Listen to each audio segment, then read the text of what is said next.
Thursday night tea with Anthony. Welcome to Thursday night tea with Anthony. Thank you all for tuning in. Yo, it is colder than a witch's teat outside, but we're celebrating Women's History Month, so give witches' teats a round of applause. Yo, thank you all for tuning in. Make sure you share the live feed. We have so many subjects coming up. We have Tasha in here from XX Plus Christina.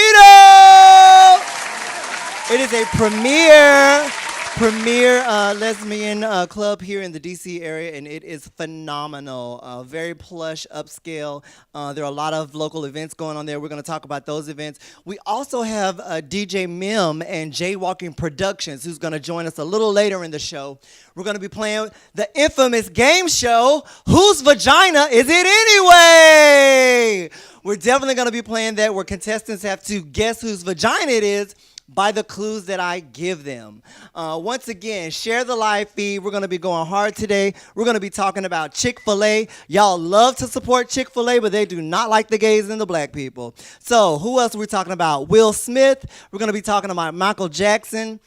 People are so in their, we were trying to have a discussion about this earlier. People are so in their feelings about it. They don't know how to feel. They're taking down Michael Jackson's statues. They are removing his music from playlists. We're going to be talking about that. We're also going to be talking about Gayle King and the R. Kelly interview, how she simply slayed that interview. All those topics will be coming up. We're going to be spilling all the tea. Make sure you share the live feed. I thank you all for tuning in. We're going to take a quick break and pay these bills, and we're going to come right back with more Thursday Night Tea with Anthony. Welcome to Lock Love Salon. We're located at 402 8th Street Northeast, Washington, D.C., right in the heart of the capital. Come in, let me introduce you. Welcome to Lock Love Salon. We here at Lock Love are an award-winning natural hair care salon that focuses on natural hair care and lock artistry. We believe in the inherent beauty of natural hair and take a more of a educational, holistic approach to natural hair to preserve hair quality and assure healthy growth. We have an in-salon marketplace stocked to the core, full of essential products to promote healthy hair, which we also use ourselves. All of our stylists are well-versed in all things natural hair care. Locks, extensions, flat twist updos, kid styles. We are here to promote your best you. Come to Lock Love so you can be locked in love, and we'll see you beyond the red door. Welcome back to Thursday Night Tea with Anthony. We are here live in the capital, Washington, D.C.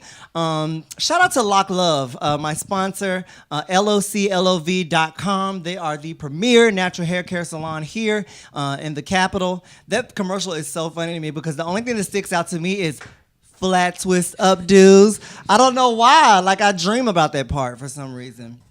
But check, it is catchy, Jacob. Shout out to Jacob, my engineer. I appreciate you. No, you. I appreciate you.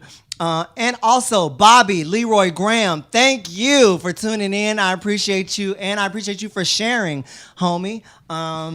Congratulations on all of your success out there. Where's Bobby, in Minnesota? Minneapolis? Yeah, because it is too cold for me to be out there. Amaya's watching, model extraordinaire. She just wrapped up a photo shoot with Lock Love. She was also in a fashion show that I did with David Perry a couple of months ago, and she just booked a Dark and Lovely campaign. So shout out to Amaya, who is doing big things. Once again, thank you all for tuning in. Tasha, welcome to the show. Thank you for having me. Most definitely, you know you're a friend of the show, so anytime you want to come back and promote, you are here. We appreciate you for tuning in. We're going to talk about XX Plus Christina a little later. Like I said before, it is the premier LGBT lesbian club here in it. And it's more than a club. It's like a social place, like a, you know what I'm saying? It's everything. It's everything you need and want it to be. It is.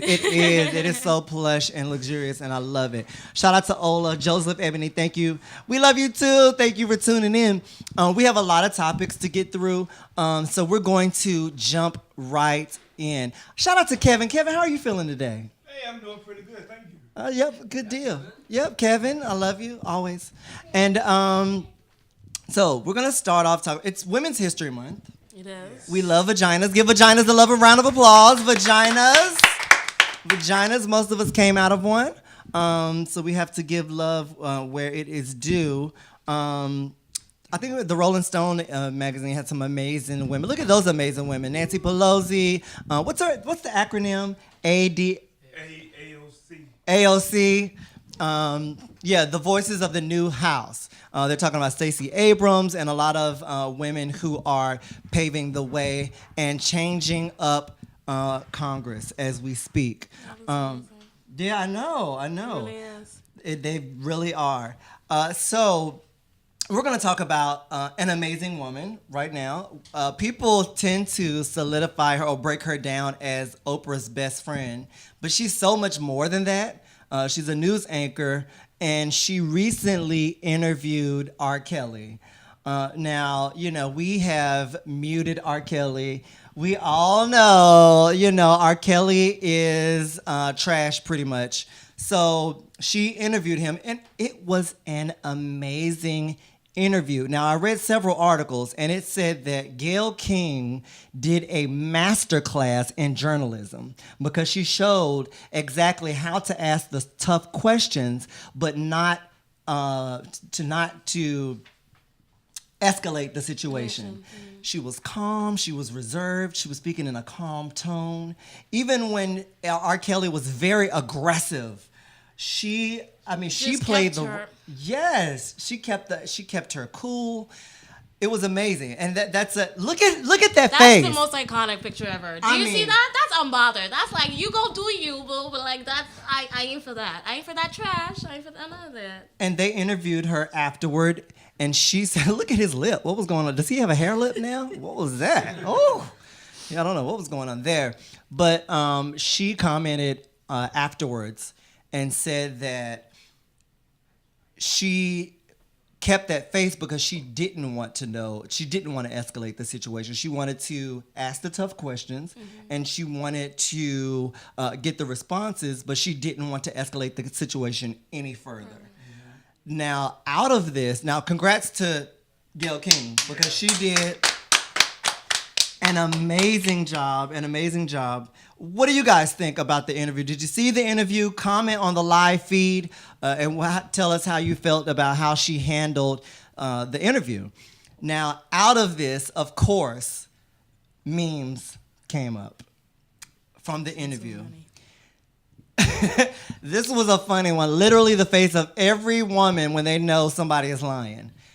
The way she was looking at it was a stoic face, like, I'm going to go ahead and let you get it. And actually, another thing she said that he had a lot of emotions pinned up in him, and she wanted to allow him to get those out. It wouldn't be fair for us to try to stifle, even regardless of, we're all human, and we all have emotions, but she didn't want to stifle those on the interview. She said she didn't think both of them being emotional was going to do anything. Exactly. Yeah. So we have some more. Gayle looking at R. Kelly crying and copping please. I thought that was hilarious. That turtleneck is killing me softly. Let's see the next one. So you remember the meme with Michael Jordan crying? They have officially retired that meme to R. Kelly crying. So we can no longer use the Michael Jordan meme for crying. We have to use the new R. Kelly face of tears. And what was the new? Gayle King needs to train police on how to keep their cool when somebody is just acting a fool.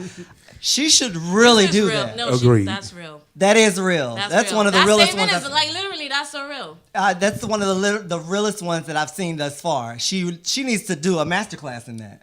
How to keep your cool. Yeah. Was that all of them? I think there may have been Black Women versus the World. Why is she? This meme could go. This picture is so iconic. It could go so far. You could use it for so many examples. Yeah. She said that she didn't feel, a lot of people was asking her, did she feel like she's going to, yeah. She said she didn't even think about that. No. Oprah called her and asked her, if she was okay from it. And that's her best friend. Yeah. That's checking on my best friend. I understand that completely. But Gail is from Chicago, isn't she? I think she's from the same area that that R. Kelly is from. So she didn't feel threatened at all. That brings a whole new dynamic to that. It does, exactly. Did you know he was living in Trump Tower in Chicago? That's where they did the interview.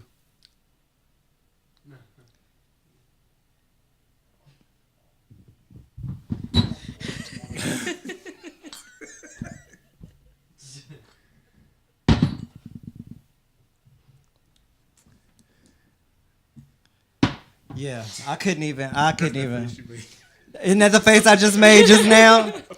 I thought this was hilarious, talking about Jesse Smollett when he hopped online to see R. Kelly is taking all the heat. Whoo, the heat is off of me. Lord have mercy. So shout out to, hey Ryan. Ryan Scott is watching, my dear cousin. Love you down. Shout out to Gail King. You handled that masterfully. And I'm sure a lot of opportunities are going to come your way because of that. Shout out to Tracy Turnipseed. She's watching. Do you know the name of Tracy's business? My Orange Wellness. My Orange Wellness. Shout out to Tracy. Thank you for tuning in. We appreciate you and your husband Haywood, who's being interviewed by BBC. Yes. He and Frankie French, who's going to be on a show that I'm producing a little later on this month at XX Plus. Hey!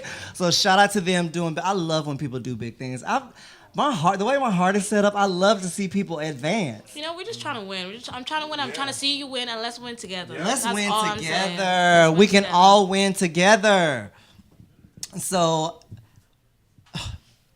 this next subject is it's such a touchy subject. Michael Jackson. So before we even put up these next pictures, Michael Jackson, years back, FBI investigated several times. They took this man through the ringer. Investigations of child molestation. They didn't come up with anything. Now, they have a space station in space. They are broadcasting pictures from a new galaxy. They have pictures broadcasting from Saturn. They have all of this, but they couldn't find any proof that Michael Jackson was doing this. So let that be said. All of these resources they had that they poured into this, they could not find anything that tied those allegations to the truth. And before I even continue, I want you guys to sound off on the live. What up, Chris J? Thank you for tuning in, baby. I appreciate you, my partner from In Laughing Color with Chelsea Short. We came out together in our comedian career. Now, I want all of you to sound off on this live feed. If you're watching, I want you to sound off and give your views about how you feel about the new Finding Neverland documentary. So a new documentary just came out. It was 2 parts, HBO. Interviewed by Oprah Winfrey. A lot of people felt betrayed that she interviewed or even gave light to this situation 10 years after Michael Jackson has died. And that's the thing, all this stuff was done before he died. He was proven innocent. And now, 10 years after his death, they're rehashing these things. The same people that accepted money, the same people that lied and said he didn't do it. Now they're saying 10 years later, he actually did do it. Put him in jail. Pretty much. Raise him from the dead like Lazarus and lock him up. It's mind-boggling. And Michael Jackson was such an icon. He was such a staple in people's homes, in people's relationships. People made babies to Michael Jackson, family reunions. Michael Jackson rested on the tongues of so many individuals that they have a difficulty separating the icon from the person. They have a difficulty even wrapping their head around anything plausible that this man could have done. So now they're taking down statues of Michael Jackson. They're pulling his music from radio stations, all because of this documentary that has came to light 10 years after this man's death. So, with that being said, I pulled myself outside of myself and said that if I was not a Michael Jackson fan and I was just a parent, I don't have kids. Everybody knows that I can't stand kids. Like, I love them from afar, hey, you're so cute. But then after that, go home. You know what I'm saying? Because I just can't. I love my nieces and nephews, all of that. I love them down. But I don't have any children. Now, hypothetically speaking, if I did have children, after a certain age, I probably wouldn't allow my children to sleep in the bed with me. That would be awkward. No, I see that, yeah. Even at a certain age, yeah. Now, it is awkward, and I read an article today, and it was just stating pure facts about the situation. Not opinions, not thoughts, just facts. Simple facts about the situation.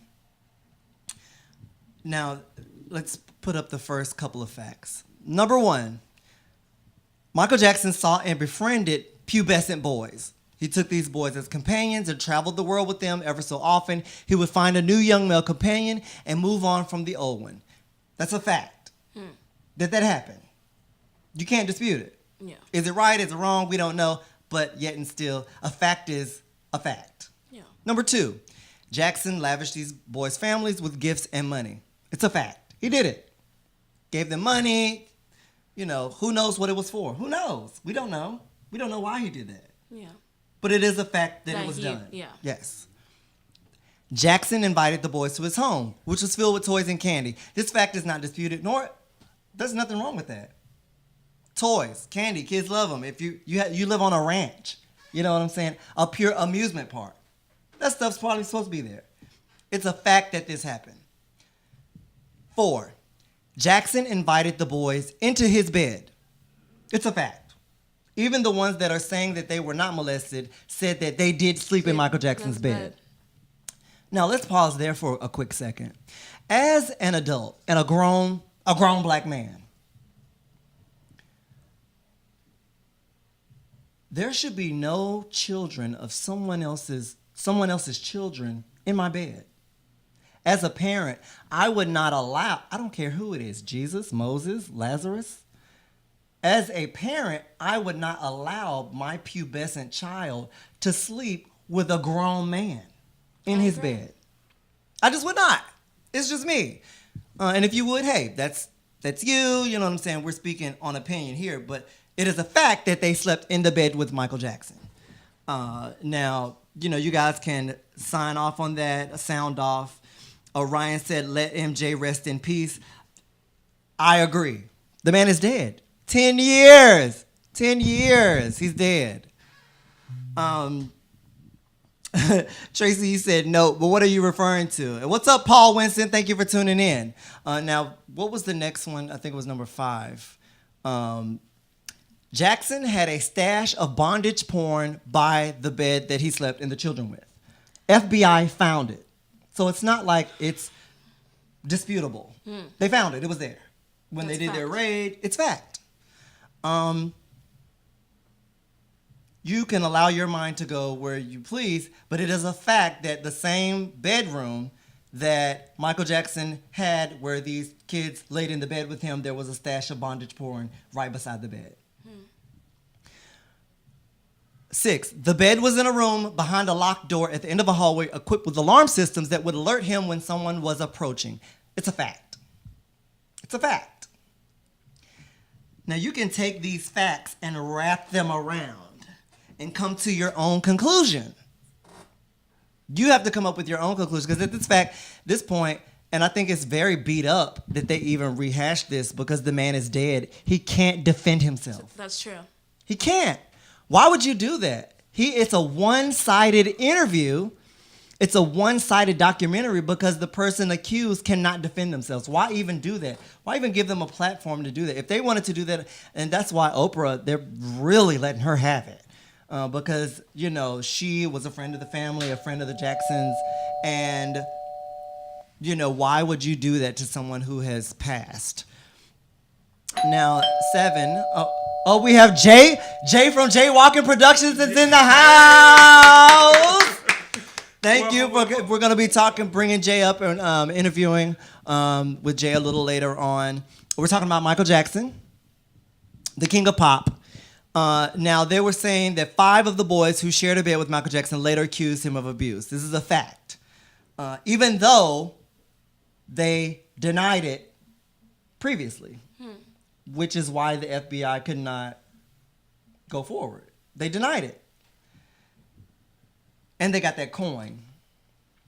So and we're not here to form opinions. All we're here to do is give the facts in the situation. So you really have to wrap your head around these facts. And Michael Jackson has such an impression on everyone, every people's lives, entire lives.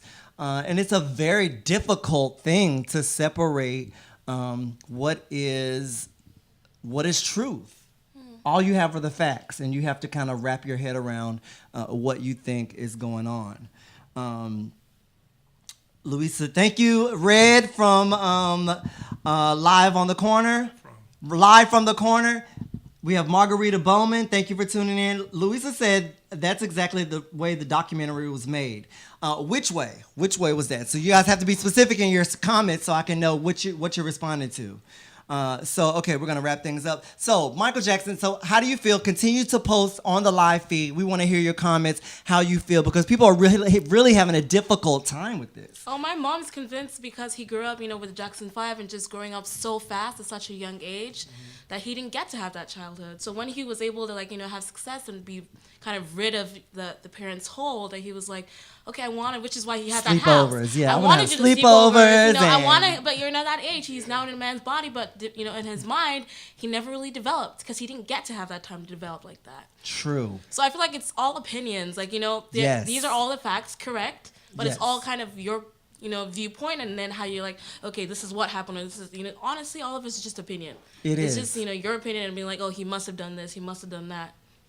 Yeah, but it's not fair because he can't respond to it. That's true. Yeah, which super sucks.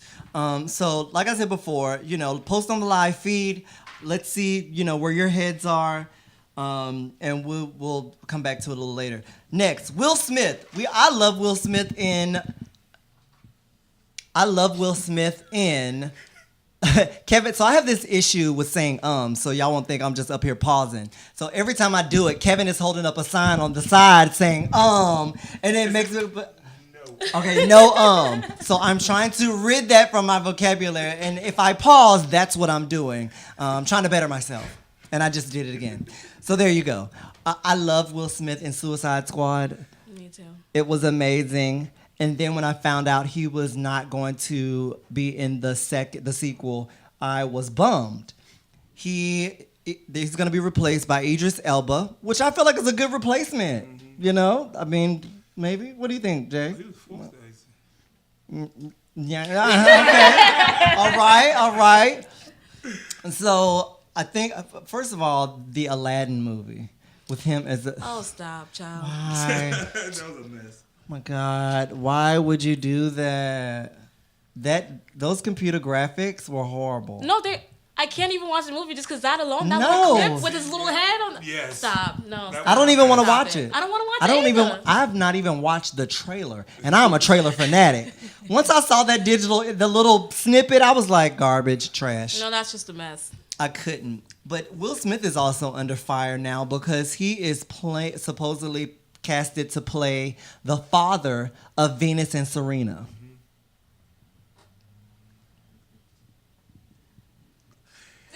Now look at these pictures. Post that back up, Jacob, please. Now that's, if you can't see it, that's okay. That is Venus and Serena's father on the left. Will Smith is on the right. Do they look similar? Why would they cast Will Smith for that role? They could have did Samuel Jackson. There are so many darker skinned actors that would have resembled the father more so than Will Smith. And this is where the outrage is coming in. The draw, they want people, but then you have to weigh the draw against the backlash. Just like people wanted to see the Nina Simone I was just about to say, documentary. this is not the They first really, time, yeah, though. they really wanted to see that. And then Zoe Saldana jumped into the ring, and guess what happened? It was a flop. Yep. So you have to weigh the demand for the backlash when you cast these people. And I mean, there are a cornucopia of actors that could have resembled the father. My opinion is just not worth it. That draw it's not worth it because no one is gonna see that movie. Because at that point, there's like you said, there are clearly darker actors who could do just as good as the job. Yes. So why not hire them? And then that goes back to the problem of the issue of colorism, and that just takes us in that segment, and it's a huge problem. It's so much to unpack. It is. It is, and I just feel like the media, the movie, Hollywood needs to listen to. They need to listen to the backlash in order to avoid the backlash. Why not? I can't. When I saw Zoe Saldana playing Nina Simone in that blackface makeup. Oh, I was not able to watch it. Just the visuals I saw online. God, no. I wouldn't believe anything from the story just because I don't believe what I see. It You give me infuriates nothing. me every time I see that, just because it's like someone else just as good as you, darker than you, who would be worth for this role, didn't get it just because of the idea of, well, lighter to an extent must be better. And they don't mean to say, but they do when they cast these lighter actors every time. They do. They Like do. when they had a And white what are you person play teaching younger Jesus. children? You know, like...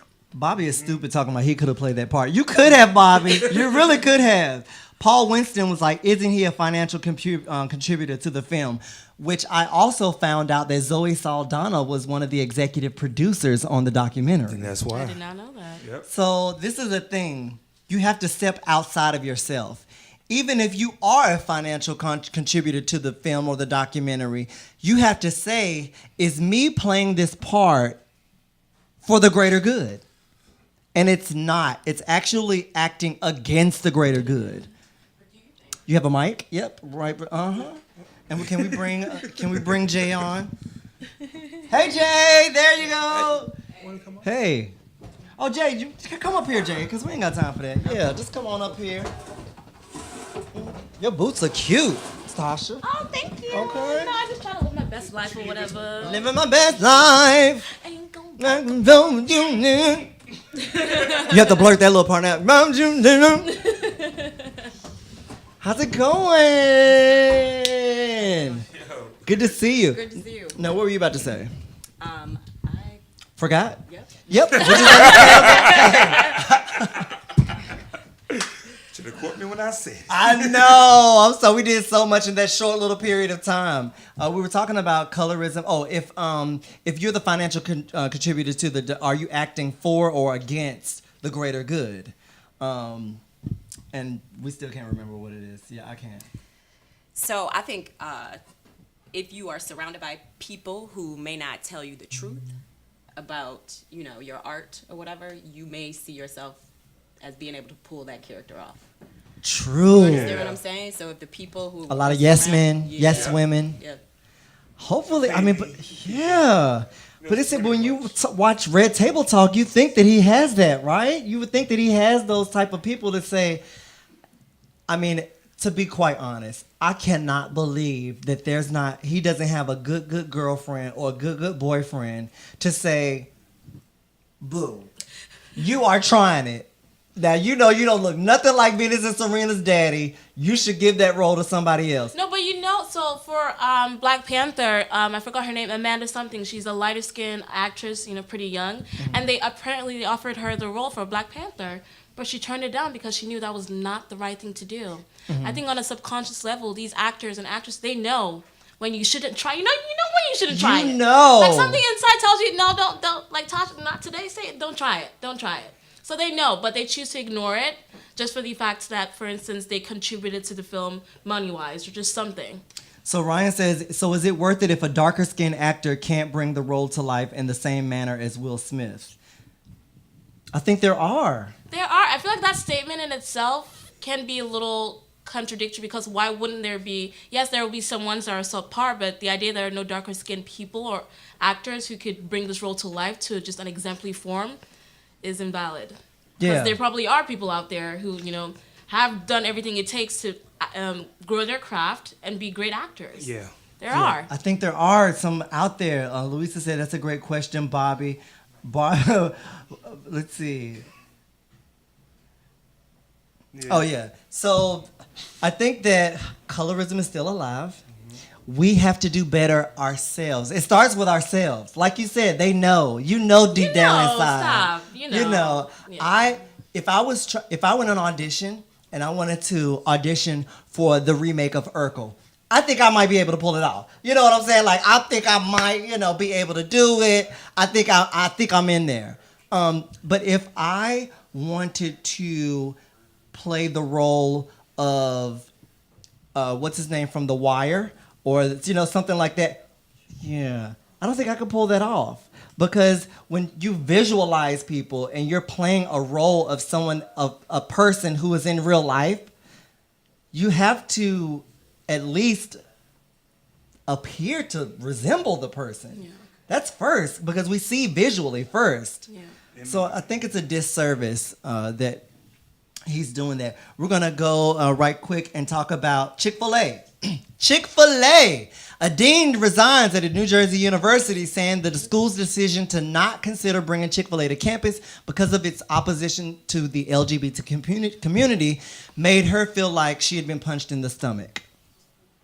So a campus decided not to bring Chick-fil-A on campus because they oppose LGBT rights and things of that nature, which Chick-fil-A does way more than that. But here's the conundrum. Gay people and black people love Chick-fil-A, and they look at that like, what's the next photo that we have? Because I did a little backlog, and Huffington Post reports that Chick-fil-A's anti-gay donations totaled nearly $2 million in 2010. That's $2 million that they're donating to anti-LGBT groups and hate groups. But yet we still go. We still go. We want a half and half. We want waffle fries and that. We want high cholesterol chicken that's giving us hypertension. Mm-hmm. My family feels bad when they go there. They always ask me, Kevin, is it okay? I'm like, I can't tell you. It's what you feel. Yeah, but it's like, where do you take a stand? Does that chicken taste that good? Is it worth your self-degradation? Or like me as a gay person, every time I take a bite or took a bite or would take a bite of that chicken, I would think about it. I would probably not even be able to swallow because there would be a knot in my throat, knowing that the people that made this do not like people like me. And they actually donate money against me. Yep. So you have to ask yourself, hey, is it worth it? And we're pressed for time. So what? Chick-fil-A, do you love Chick-fil-A? No. No? You? No. So we're all pretty much. I can't eat Chick-fil-A because I just had my gallbladder removed, and before that I had gallstones, so I couldn't eat fried foods, and their grilled food is trash. So I don't really go to Chick-fil-A anyway. But it's like they do have great waffle fries, and their Ice Dream ice cream. I don't know. It has like the tears of a clown. I don't know why it's so tasty, but ever since I learned of that, I've just steered away from Chick-fil-A because I just can't personally do it. How do you guys feel about Chick-fil-A? Do you support? Do you love them? And the last but not least, during February for Black History Month, they changed out their flowers on their table for these right here. Get your cotton. They out there cotton picking. Get your cotton. Chick-fil-A while you eat your fried chicken. Yeah. It's a lot. We're going to take a quick break. We're going to come back and talk to Tasha and Jay about Jaywalking Productions and XX Plex, the premier LGBT entertainment spot here in D.C. Stay tuned. We didn't take any breaks. Lord have mercy, we've been talking forever. Yo, we're going to take a quick break. We'll come right back. Oh my God, it's like I woke up and I was a comedian. And then it was like I had my own show. It's crazy.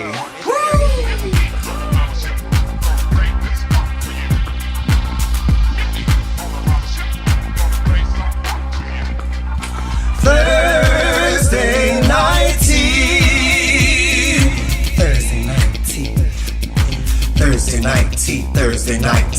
Thursday night tea. Thursday night tea. Thursday night tea. Thursday night. Thursday night tea. Thursday night tea. Thursday night tea. Thursday night. Thursday night tea. Thursday night tea. Thursday night tea. Thursday night tea. Thursday night tea.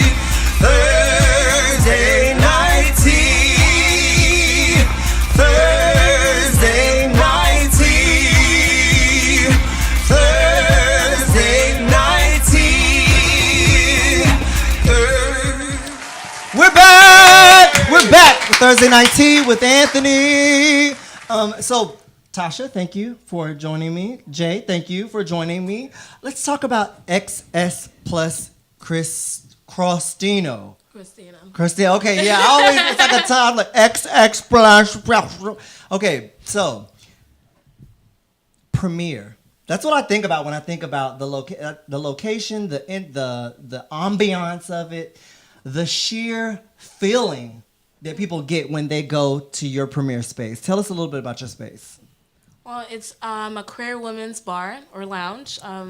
We wanted to do something different from what people had seen before, giving you more sensual, more bougie, more up class. You know, queer women can be bougie too. Okay, You bougetto, know, we like to bourgeoisie, bougie.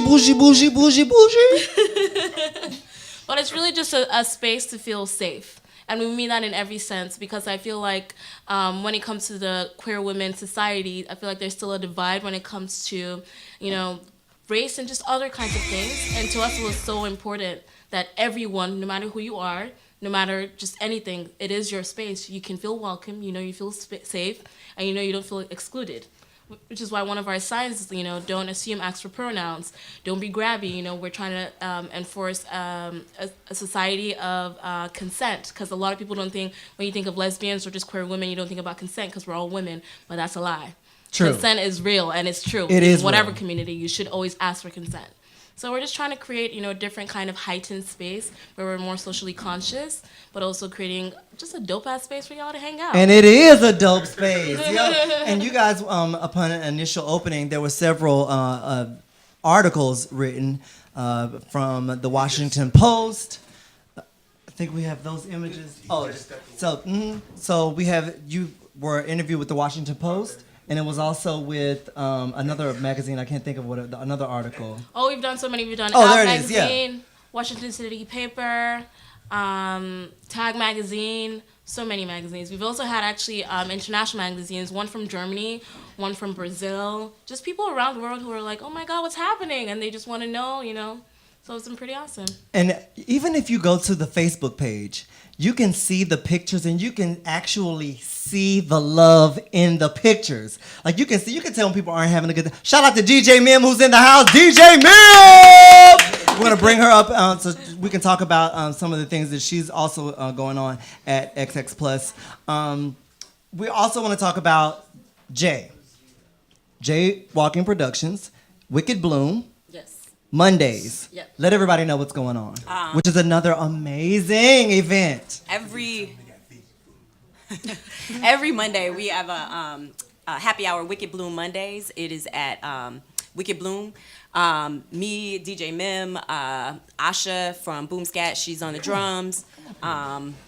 It's happy hour from 5 to 8, dancing the whole night. Everybody comes in and has a wonderful time. Most folks leave out sweating and just getting their life on the dance floor. Yes, it is an amazing space. I love it. The food is great. The music is great. Thanks to DJ Mim. She's spinning on the ones and twos. And you also have a live, like someone's drumming, the culottes, the young lady. Asha, yeah. Killing it. Yeah. Who does that? She is killing it. Y'all have several events coming up. We have an event on the 20th. It's March called 20th. Butches, Lipsticks, and All Those in Between. It's an event. It's March. So we brought nationally recognized comedians. It's going to be on March the 20th. You can check it out on Eventbrite. It's amazing. You guys have an open mic night. Yes, we do. It's every third Sunday. It's with Dafo Junklo from the Culottes. We also have Wednesday karaoke. Every single Wednesday karaoke, no cover. Yeah, Wednesday karaoke. And then we have Gone Bad, which is a reggaeton kind of Afrobeat vibes, and it's every second Friday. Okay. And we have generally a lot of stuff. We have a comedy show every fourth Friday called Hysterics, just bringing around, women in the district, especially women of color, just centering them and making sure they have the space to just, do their thing. So we try to keep it as diverse as possible. And of course, how can I forget Vamp? Vamp, I think Every I have second and fourth Vamp it on it. Literally, I want to say it's one of our hottest parties. Everyone always has the best time. There's always some awesome performer, just really, getting to see different faces in the community. And it's such a great time. And man, motherfucking Vamp. Okay. Now, That's the thing. Do you guys have any more events that you like to plug right quick? You're a lucky strike on Thursdays, right? I'm in lucky. Okay, like tonight, which I can't, I just had surgery, so I can't lift over 10 pounds, but I'm coming next Thursday. I'm glad coming. It wasn't a conflict of interest, when you were supposed to be somewhere else and then you're like behind the microphone. Okay. No, I don't start until 8 p.m., but it's 8 to midnight on Thursdays. We gotta and we call it ladies' night, but it's not I can necessarily. be a lady. I can be a lady. It's no like LGBT ladies. It's just all ladies. All ladies. Yeah. And you know how restaurants and stuff do specials for ladies. Definitely. So you bring your friends, bring your coworkers, bring whatever. But everybody is welcome. Oh Everybody is yeah, welcome. I'm going. Make no mistake. Yeah, I love it. It's cool. Jay. This season of Ask Racine, I'm a sponsor. Shout out to Racine. So if you could come and check out Ask Racine show at the HRC, it happens once a month. Every first Wednesday. Every first Wednesday. Yep, I'm the co-host, and we had an amazing show last night. Shout out to Ask Racine. Where can people find you on social media? XX Cristino, and that's on Instagram and Facebook. And also our website is xxcristino.com. Jaywalking DC on Instagram, Jaywalking on Facebook. DJ Mem DC on pretty much everything, and DJ Mem on Facebook. Okay, so we're gonna take a 30. Thank you all for coming on. I appreciate that. We're gonna take a 30-second break, and we're gonna come back and play Whose Vagina Is It Anyway? Thursday.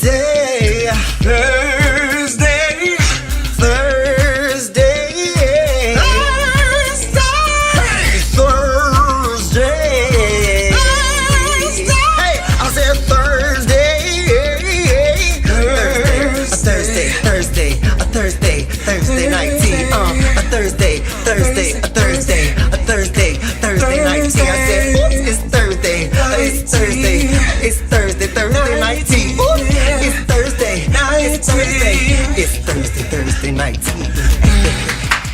We're back playing the newly popular game show, Whose Vagina Is It Anyway? Wow. Yay! Okay. So I'm going to give these people clues. They have to guess whose vagina this is. Are you ready? Make sure your buzzers work. All right. First up to bat. This comedian is a DC native. She recently wrote for the newly revamped Connor show where Roseanne was killed off of her own show. A black female comedian from this area who is a writer, Yes. Would that be Monique? Wrong. It is actually Wanda Sykes. That was my first guess. Yep, Wanda Sykes. But don't play me because Monique is from Baltimore. No, yeah. Oh, no, I got you. Yeah, I had a close vagina. This next black female comedian loves y'all for real. Whose vagina is it? I love y'all for real. Yes? Tiffany Haddish? Girl, no! It's Monique. Girl. Okay, the next one. Oh, Lord. This vagina knows Grey's Anatomy and also How to Get Away with Murder. Oh. Shonda Rhimes? Yes, Shonda Rhimes is correct. Okay. Wow. This next vagina wants to know what's love got to do with it after she played it in a movie? Ma'am? Angela Bassett. Angela Bassett is correct. All right. This next vagina is reclaiming my time. Yep. Maxine Waters. Maxine Waters is correct. This next vagina was not giving up her seat on the bus. Jay. Rosa Parks. Rosa Parks is correct. This next vagina was the mother of vaginas in Egypt. Yes.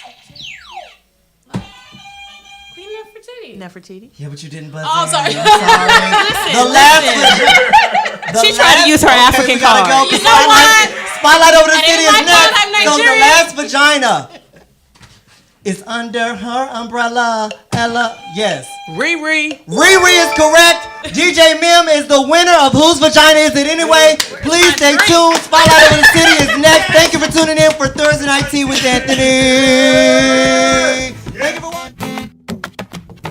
Listen vision, listen vision. DC's #1 recording studio. Thursday night tea. Thursday night tea. Thursday night tea. It's Thursday night tea with Anthony. Thursday night tea. Thursday night tea. Thursday night tea.